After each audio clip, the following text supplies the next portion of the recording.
சூரியனை ஆய்வு செய்வதற்காக விண்ணுக்கு அனுப்பப்பட்ட ஆதித்யா L1 விண்கலம் 125 நாட்கள் பயணத்திற்கு பிறகு சூரியனுக்கு அப்பால் L1 புள்ளியில் இன்று மாலை நிலைநிறுத்தப்படுகிறது. இது 5 ஆண்டுகளுக்கு ஆய்வுப் பணிகளை மேற்கொள்ளும் என்றும் இஸ்ரோ தெரிவித்துள்ளது.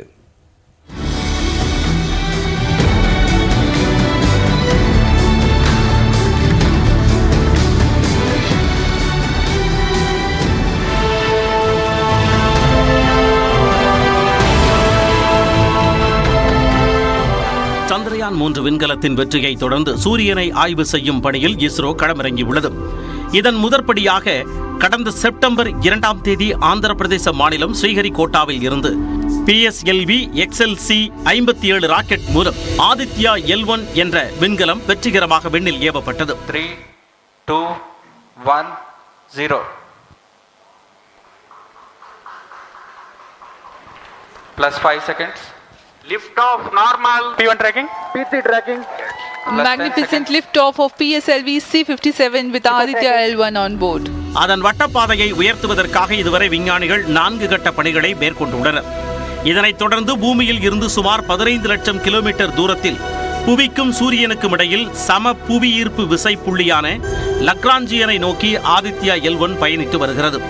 125 நாட்கள் பயணித்த பிறகு இன்று மாலை 4 மணிக்கு அதனை வட்டப்பாதையில் நிலைநிறுத்தும் பணிகளை இஸ்ரோ விஞ்ஞானிகள் மேற்கொள்கின்றனர். சூரியன் ஒரு மிக நிறை கொண்ட ஒரு பொருள். அதே மாதிரி பூமிக்கும் நிறை இருக்கு. அதனால சூரியனுக்கும் ஈர்ப்பு விசை இருக்கு, பூமிக்கும் இருக்கு. அப்போ சூரியன் இருக்கு, பூமி இருக்கு அப்படின்னு சொன்னா சூரியனும் பிடிச்சி இழுக்கும், பூமியும் பிடிச்சி இழுக்கும் இல்லையா இங்க இருக்கிறதெல்லாம். அப்போ ஏதாவது ஒரு புள்ளியில சூரியனுடைய கவர்ச்சி விசையும் பூமியினுடைய கவர்ச்சி விசையும் சமமா இருக்கும்ல, அந்த புள்ளி தான் L1. அந்த புள்ளியில போய் நிக்காதது. அந்த புள்ளியை சுத்தி ஒரு ஒளிவட்டம் மாதிரி சுத்திட்டு வரும். இதான் அந்த புள்ளின்னு சொன்னா அது ஒரு ஒளிவட்டம் மாதிரி இப்படி சுத்திட்டு வரும். ஸோ இப்படி சுத்திட்டு வரும்போது சூரியனை பார்க்கலாம், சூரியனிலிருந்து கிடைச்ச தகவலை பூமி காட்டலாம். சூரியனை பூமி சுற்றி வரும்போது அதற்கு ஏற்ப சூரியனை ஆதித்யா விண்கலமும் பின்தொடரும் வகையில் நிலைநிறுத்தப்பட உள்ளது. எனவே சூரியனில் ஏற்படும் மாற்றங்கள், அதனால் நிகழும் விளைவுகளை முன்கூட்டியே பூமியில் இருந்து அறிய முடியும் என்று விஞ்ஞானிகள் கூறியுள்ளனர். ஏதாவது ஒரு கதிர்கள் வருதுன்னு வச்சுப்போம், உதாரணமா ஒரு சூரிய சூறாவளி வருதுன்னு வச்சுப்போம். அந்த சூறாவளியை முதல்ல இந்த விண்கலம் உணர்ந்து பூமிக்கு முன்னாடியே தகவல் தெரிஞ்சுக்கலாம். மனிதர்களுக்கெல்லாம் எந்த ஆபத்தும் இல்லை, எந்த உயிருக்கும் எந்த ஆபத்தும் இல்லை. சூரிய புயல்னால அந்த மாதிரி ஆபத்துலாம் எதுவும் கிடையாது.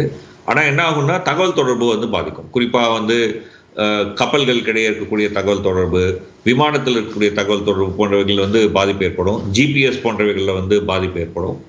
ஏற்கனவே சூரியனின் முழு வட்ட படங்களை ஆதித்யா L1 பூமிக்கு அனுப்பியுள்ளது.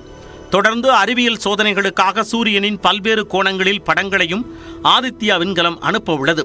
இதனால் விண்வெளியில் உலவும் செயற்கைக்கோள்களை பல்வேறு பாதிப்புகளில் இருந்து காப்பாற்ற முடியும் என்று விஞ்ஞானிகள் நம்பிக்கை தெரிவித்துள்ளனர். ஆதித்யா விண்கலனை L1 புள்ளியில் நிலைநிறுத்துவதற்கான இறுதிக்கட்ட ஏற்பாடுகள் தீவிரமாக நடைபெற்று வருகிறது.